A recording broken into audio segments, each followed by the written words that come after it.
early Rexes trying to walk across the map with some slow Marines, just, you know, not playing like the Bomber that we know. Not playing like that. No, he didn't play these kind of strats, and perhaps he was worried because TLO is a play that will punish greed. Either way, that was a disappointing tournament for Bomber, losing in the quarterfinals in his first tournament where he was really representing Red Bull and not just Starto anymore. However, today so far it's looking good, but now he has to go up against the overwhelming power of Protoss. That is Arthur. Actually incredibly nervous right now because if Bomber loses here, yes, either Bomber or Jaedong out of the round of 16. Yep, maybe both. Maybe both.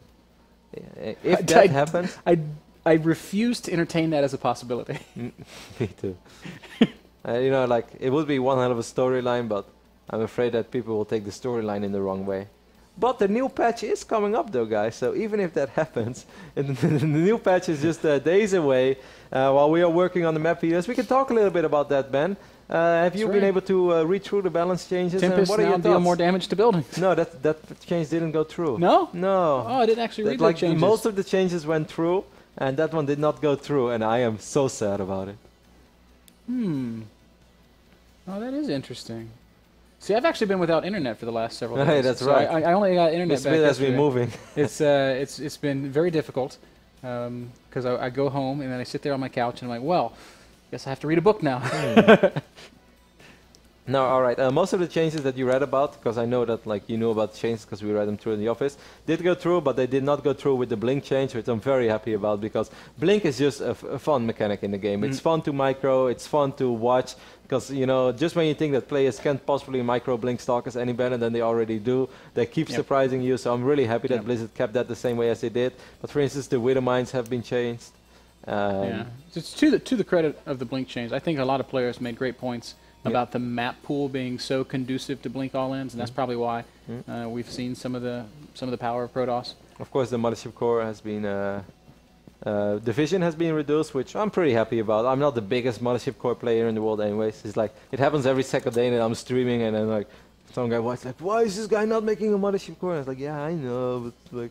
The 100 gas, you know, every now and then I like to be stubborn. But for instance, they will also change, and I just had the change on the top of my tongue, and I almost forgot about it again. So it's, the vision has been changed, the Widow Mine has been changed, and the Hydralisk is a small buff. Faster attack speed, right? Yeah. Yeah. Wow, they look crazy as well, man. They're like headbutting right now. I think they're it's super metal. Cool. They're just I think the Hydralisk is such a symbolic, you know, unit of StarCraft 2 that I think it's a cool and positive change. And I am kind of happy about the changes in PvT because I am a little sick of everyone complaining about it. I just want to enjoy this game. And these days, like, I queue up a ladder game and people start getting mad at me for playing Protoss. It's like, but I have been playing Protoss since day one of the beta. Yeah, I think Minigun made a really good point, if I'm remembering correctly, about the Mothership Core change, back when it was a proposed change, saying that by reducing the vision of the Mothership Core, you're not making these blink all-ins less powerful. You're just making it so that more vulnerable. More vulnerable, and like the good players, they're going to position the Mothership Core correctly regardless. Yes and no. I still, how often don't we see, even these days, in this day and age, how often don't we see a Mothership Core die in those situations? Like if a Terran player has to stim out, they just need like you know, a fraction of a second to actually snipe that Mothership Core. It makes a pretty big change. I think it's a bigger change than people think it is. They might think like, oh, vision a little smaller, but I think realistically, it just means that positioning becomes that much more important, and that makes it a good change. Yeah, I still think we're going to see it a little less. I think it's a bigger change than people think it is right now. And I also still adhere to the school of thought of one sentry's not so bad. You can hallucinate and still have that vision. True, but you know, that can also die. Even faster than a Mothership Core. Either way, Bomber is of course our red Terran player spawning in the right bottom side of Frost here in our winners match, representing Red Bull. Makes me thirsty when I drink about it. When you drink about it, heyo. Drink a thing. That was like an accidental slip up. That but worked. it made sense. Yeah. I'm just so good. You're such a funny guy. I'm a funny guy. You've seen Goodfellas? Funny? How am I funny? Well, that's like one of my favorite movie scenes of all time. Funny guy, how? Funny, like I'm a clown. I'm here to amuse you. I like the funny guy scene from the Boondock Saints. Let's see. I've seen that movie recently for the first time ever. No, not Boondock Saints. Oh, I thought you meant Reservoir Dogs. Anyways, Arthur is of course our blue Protoss spawning on the left top side of Frost. Arthur surprised me early today, Ben, with, I wouldn't necessarily say very convincing play against Haas, but he did look solid. Like, he saw opportunities to win the games, and he jumped on it, and he made it work. To me, it looked like a very clear separation in skill level, where one player was better and just won because of that. Yeah, but that's so strange, because we saw Haas play so extremely solid. You know, what was it, barely 3 weeks ago against Sage, and I think that Sage is pretty much on the same level as Arthur. Of course, Arthur has been putting in a lot of work. This is a really important day for him as well. A lot of money on the line. If you make it out of today, you already secure yourself an extra $1,000, so your prize pool goes up to $3,000. As of course, everyone who is part of WCS America will at least walk away with 2,000. But why take 2, Ben, when you can take 25? Couldn't have said it better myself. What is this sneaky little probe up to? Is he going to drop a proxy pylon? Could be. Bomber once more is throwing down 2 additional Rexes before he throws down refineries. This is just more of the Bomber that we have seen. It's more of the Bomber that I've seen in IEM Sao Paulo, and you know, he had reasonable success against his Protoss opponents. And we also saw him, of course, in WCS America Challenger League, where he went up against Jim in what we thought was going to be one hell of a series. But it was actually a very one-sided victory for Bomber, as he was able to win 3-0. It's going to be a quick Nexus here from Arthur, not Proxy Stargate or anything crazy like that. So that's an interesting development, opting to play the macro game here against Bomber, showing us he's got some serious confidence in the matchup. It has been said in the past that Bomber's TVP is not his greatest matchup. Arthur is like, well, the patch is not live just yet. That's why I like Castle. Doesn't mean that he's going to commit to some big aggression, but it's very possible, Ben. Frost also a pretty okay map to mess around with this. I love the positioning of these Rexes, by the way. This means that these tech labs from Bomber are not going to be very exposed, and I think that Arthur might be a little sad already when he saw that. Makes it much harder to hop in and snipe an early stim. Arthur would be a little sad, as he often says that he's sad, Arthur. Bomber throwing down a second bunker already. He's not taking any risks over here. Has not scouted just yet. This is just Bomber on these big maps. You click on his vision in like the 8-minute mark of this game, and he has seen nothing other than his main and his natural. I haven't seen anything. Must be a blink all in. He didn't even check the corner of his base. Like, doesn't matter. I'm safe. 3 additional gates go down over here on the other side of the map for Arthur, while Blink is being chrono boosted. So it's probably going to be very quick. It's like a Soido 1 base, Soido 2 base, like somewhere in between. Yeah, Stalker taking a little bit of damage. The Bomber's already bunkering up in his main. Yeah. He just...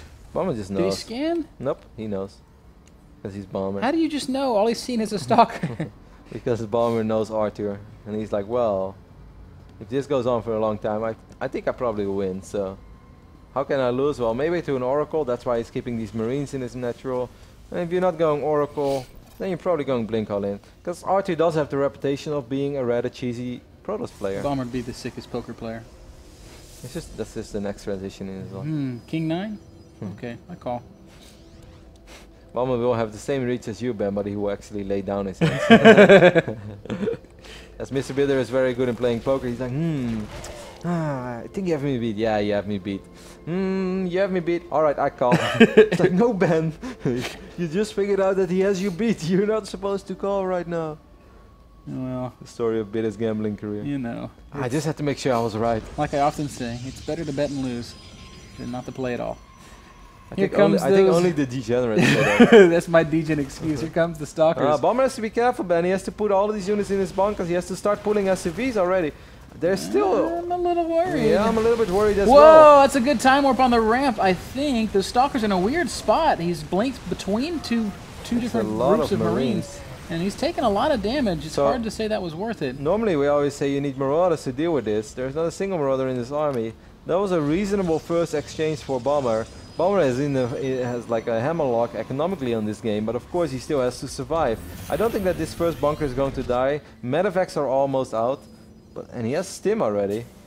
Okay, I actually think that Bomber might just put off the easiest hold in history. Looks like he's done it. It was a good time warp, but a terrible place to stand with his Stalkers. Oh, forward blink goes down. He wants to take out these bunkers. He will get the first bunker. That's an excellent time warp over here by Archer. A mutiny as he kills one of his own Stalkers. That was entirely uncalled for, Arthur. Well, right now Bomber is just realizing, okay, I need a little bit of time, I need to get some medevacs out. Arthur is going back to producing probes, but it is not as easy as some people may think these days, that it's like, oh, I can just transition out of this. No, right now Bomber is in a fantastic position. He's up 7 workers against a Protoss player that does not have a forge, that does not have a robotics facility. Arthur's transition is 3 more gates. Yeah.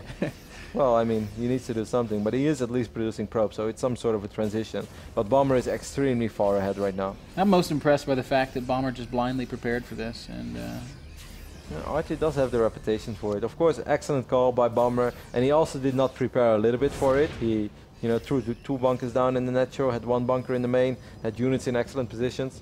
The force fields are a little tricky though. That's something that could still mess up Bomber. I always find it really hard to win with force fields and blink stalkers against Tim Bio with medevacs, but some Protoss players just get these really ridiculous force fields and suddenly make stuff happen. I think what he's going to try to do is force a lot of units to run up into the main and then force field them out, but we have so many medevacs out that I do not think that that's going to work. Yeah, Bomber's not really... He shouldn't be nervous at all at this point in the game. He's got plenty of production. He's making Marines, Marauders, and medevacs. He's getting concussive shells. He's even adding a second eBay at this point. He even sends out a few units. Just these few units could really mess Arthur up already. I think as soon as Arthur sees that drop is unfolding, he's going to try to go for it. He's going to win. I think that Bomber should maybe land this factory over here, but I think he's still worried about being force fielded out or in to his main base with time warps as well. You know, Ben, I think that Bomber would be excellent for those like big MMA or boxing pre-game shows where you stare your opponent in the eyes. I think Bomber would always win. He just does not move. He just stands there. Ultimate stare-down champion. Bomber's drop making its way back. I think he's a little worried about the amount of units that Arthur has over here. I mean, other than the fact that these stalkers have blink, this is not a very good army. Like, it's all going to come, and also the upgrades is going to be 1-1 soon for Bomber. There's no way. Like, if Protoss wins this, I'll be a little upset. And I'm a Protoss player, guys, but Arthur is not supposed to win this right now. He's down 15 supply. He has an inferior army, but here we go. Force fields will go down. But there's so much damage output in his army of Bomber, even though the majority of his army is not fighting. These force fields on these units on the high ground band are pushing out so much damage. And I think that Bomber should be able to rip through this army. All the sentries have gone down. It's just a matter of time until the force fields expire, and Bomber is able to... Wow, a couple more force fields going down. So Arthur really is making the most of this fight at the front, but with medevacs, with stim, with 1-1, it is not really a possibility. All of these units are a little trapped in the middle of the map as well. There was one Marauder. He's like, I got this army. Why did you kick me out of the medevac? That one medevac will fall, but Bomber is just going to run across the map right now. And without... Oh, there is a mothership. How did he save it? Oh, he remade it, right? Yeah, he must have just remade it. Spawned with 50 energy. I do not think that there's a possible scenario where Bomber or Arthur is somehow able to defend against this army of Bomber that is just so much more DPS. It's 79 army supply against 36. Bomber with a fantastic read early on and beautiful execution afterwards. Did not lose his gun. Yep, yeah, made all the right moves. Gonna have a good time right now. He's gonna stim in. Gonna open a can of Red Bull, sip on it, slowly but steady. Yeah, if he was streaming, he'd probably just A-move and crack that can, throw it back. A couple more good force fields going down from Arthur, and a pretty good blink as he positions his army to only fight a small section of what Bomber has. But look at the lifespan of these units under medevacs with these good upgrades. It's just a pretty difficult situation here for Arthur to be in. The last of his units will melt away, and he is going to tap out. A good, well-played game from Bomber, nice and patient, and just make it through the blink all in, and then